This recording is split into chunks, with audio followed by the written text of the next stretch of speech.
वो तो अपनी नानी और माँ की तरह घुड़सवारी ही कर रही थी। इसमें मज़ा भी आ रहा था, लेकिन ज़्यादा से ज़्यादा लोगों से दिली और इमोशनल तौर पर जुड़ने की भूख शांत नहीं हो रही थी।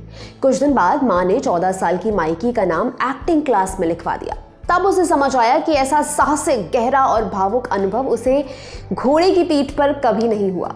कुछ इस तरह हुई थी माइकी मेडिसन के एक्टिंग करियर की शुरुआत। वही माइकी जिन्होंने ऑस्कर्स 2025 में फिल्म अनोरा के लिए बेस्ट एक्ट्रेस का अवार्ड अपने नाम किया। माइकी मेडिसन ने डेब्यू किया 2012 में आई शॉर्ट फिल्म रिटायरमेंट से। 2016 में माइकी को बेटर थिंग्स नाम की वेब सीरीज में काम करने का मौका मिला। इस शो को माइकी अपना एक्टिंग स्कूल बताती हैं। फिर 2017 में उन्होंने अपनी पहली feature film Lisa skies are grey shoot की। 2019 में आई film once upon a time in Hollywood उनके करियर की ब्रेकआउट फिल्म साबित हुई। इस फिल्म में उन्होंने रियल मैंशन परिवार की सदस्य सेडी का रोल किया था। डायरेक्टर क्वेंटिन टेरेंटिनो ने फिल्म में हर सदस्य का लुक भी वैसा ही रखा जैसे असल जीवन में मेंशन परिवार के लोगों का था।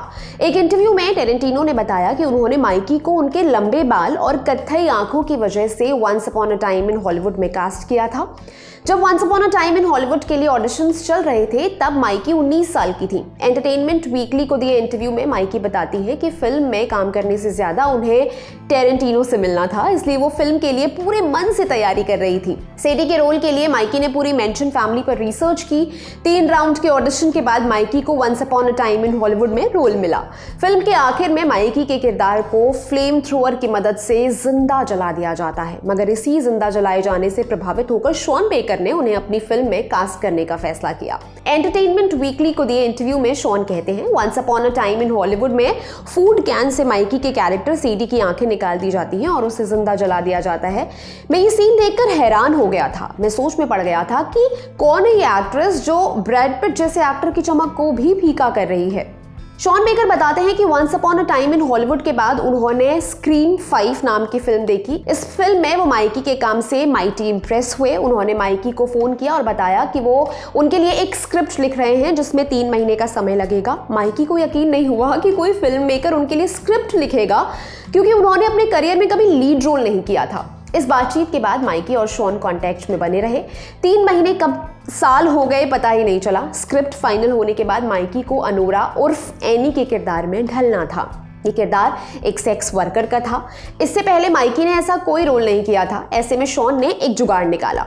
एक स्ट्रिप क्लब बनाया गया जहां कुछ मेल एक्टर्स को भेजा गया, जहां उन्हें क्लाइंट की तरह पेश आना था जिन्हें माइकी रिझाएंगी।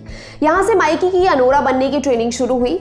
जिन लोगों ने माइकी को उस दौरान देखा उन्हें यकीन नहीं हुआ कि ये वही लड़की है, क्योंकि माइकी पूरी तरह से कैरेक्टर में घुस जाती थी। असल जीवन में माइकी इंट्रोवर्ट है, चुपचाप सी अपने में रहने वाली लड़की, मगर फिल्म की ट्रेनिंग के लिए वो बिल्कुल अनोरा बन जाती थी। जो स्ट्रिपर माइकी को ट्रेन कर रही थी वो खुद उन्हें स्ट्रिप क्लब में पुरुषों के साथ मोल भाव करते देखकर चौंक जाती थी, क्योंकि उस वक्त माइकी की एनर्जी बिल्कुल अलग होती थी। बाद में उसी लड़की ने फिल्म में अनोरा की बेस्ट फ्रेंड का रोल किया। उनका नाम था लूना सोफिया मिरांडा। ये सब 1 साल तक चलता रहा, जब तक शॉन बेकर माइकी को अनोरा बनते देखकर श्योर नहीं हो गए।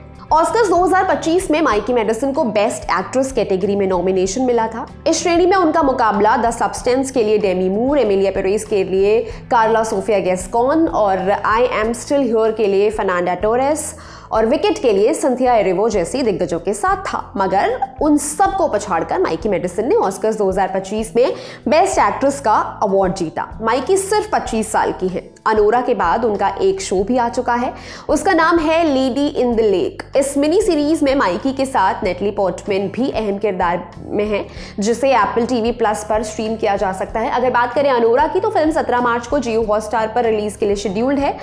इसके अलावा अनोरा को ZEE5 पर रेंट करके भी स्ट्रीम किया जा सकता है। ये पूरी जानकारी आपके लिए जुटाई थी मेरी साथी अंकिता ने। मैं हूं गरिमा, आप देख रहे हैं ललन टॉप सिनेमा। शुक्रिया।